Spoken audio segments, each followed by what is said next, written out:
Hello बच्चों, आप सभी का स्वागत है मेरे चैनल आकाश मैथ्स क्लासेस में। और आज मैं आपके लिए लाया हूँ एक नया टॉपिक जहाँ पे कि हम मिश्र साझेदारी, ठीक है, मिक्स्ड पार्टनरशिप के बारे में हम प्रश्नों को जानेंगे कि कैसे ज्ञात की जाती है, कि मिश्र साझेदारी कैसे की जाती है, अर्थात मतलब कैसे ज्ञात की जाती है। यहाँ पे हम कर देंगे कि कैसे ज्ञात की जाती है। ठीक है बच्चों, कैसे ज्ञात करते हैं। ठीक है, तो ये प्रश्न हमारा है,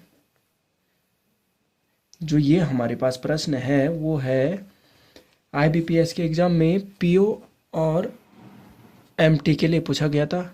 ठीक है, आईबीपीएस के एग्ज़ाम में कब पूछा गया? पीओ और एमटी के लिए, पीओ के लिए और एमटी के एग्ज़ाम में पूछा गया था 2019 में। ठीक है, कि हमारे पास प्रश्न है कि दो व्यक्ति हैं ए और बी, क्रमशः है 60,000 और 6,000 और 9,000 का निवेश करते हैं और साथ ही व्यापार आरंभ करते हैं और 5:3 की अवधि के लिए निवेश करते हैं, अर्थात एक निश्चित समय के लिए है। अब यदि कुल लाभ कितना है, 4,370 रुपये है, तो ए का लाभ कितना होगा? तो चलिए इसको हल करते हैं। बड़ा आसान प्रश्न है। यहाँ पे आपको देखना है कि यहाँ पे बोल क्या रहा है, हमें यहाँ पे ए का लाभ ज्ञात करना है। तो अर्थात यहाँ पे क्या हो जाएगा कि हम क्या करेंगे कि हमें यहाँ पे ए और बी का क्या मान दे रखा है, हमें कि उनका एक रेशो दे रखा है, अनुपात दे रखा है। तो हम यहाँ पे मानते हैं ए और बी का जो अनुपात है वो एक्स मानते हैं। ठीक है, ठीक है बच्चों, कि हम मानते हैं कि दिया है क्या, ए बराबर ए ने कितना, ए और बी, ठीक है, ए का कितना है 6,000 है, ठीक है, और बी का कितना है 9,000 है। और वहाँ पे ए और बी का जो अनुपात है वो कितना है बच्चों? अनुपात दिया है 5:3। ठीक है, तो माना हम इनका अनुपात मानते हैं कि हम क्या करते हैं, माना ए और बी से निवेशित अवधि क्या है, जो समय के लिए है। ठीक है, माना ए और, ठीक है, बी के लिए निवेश की अवधि, अवधि, ठीक है बच्चों, हमने क्या दिया है, हमें 5:3 दिया है। ठीक है, तो वहाँ पे क्या हो जाएगा, 5:3 दिया है, तो ये अवधि हमारी कितनी हो जाएगी, एक हो जाएगी 5x और एक हो जाएगी 3x। ठीक है, अब यहाँ पे ए और बी के लाभों का अनुपात है जो, उसको हम क्या कर देंगे, गुणा कर देंगे। ठीक है, कि हम करते हैं यहाँ पे ए और बी के, ठीक है, लाभों का अनुपात, का अनुपात।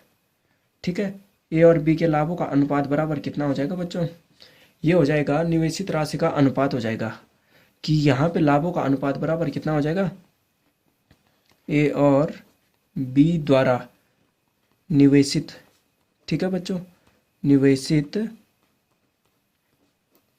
राशि का अनुपात। ठीक है, राशि का अनुपात। अब अनुपात क्या हो जाएगा, हमारे पास जो मान दे रखा है, हमें ज्ञात क्या करना है, ए और बी के लाभों का अनुपात। तो हमारे पास ए के लिए कितना है, 6,000 रुपये है। ये बच्चों तब क्या हो जाएगा कि हम जैसे इसको सरल करते हैं, ठीक है, इसको सरल करते हैं तो हमारे पास कितना है, 6,000 है। ठीक है, 6,000 है, कि पहले तो हमने क्या किया कि यहाँ पे दोनों का ए और बी के निवेशित राशि को अनुपात लिख दिया। 6,000 गुणा 5x अनुपात कितना हो जाएगा, 9,000 बी का था, और गुणा 3x। तो इसको सरल करते हैं, 6,000 गुणा 5x बटे 9,000 गुणा 3, ये हो जाएगा। तो x है तो x से x काट दिया, 9,000 के 0 काट दिए, शून्य, 3 कम 3 और 3 दूनी 6। ठीक है, तो ये कितना हो जाएगा, 2 गुणा 5 बटे 9, तो अर्थात मतलब कि 10/9 हो जाएगा। तो इसका टोटल अनुपात कितना हो जाएगा बच्चों हमारा, ये हो जाएगा 10:, तो यहाँ पे कितना हो जाएगा बच्चों, 10:9 हो जाएगा हमारा।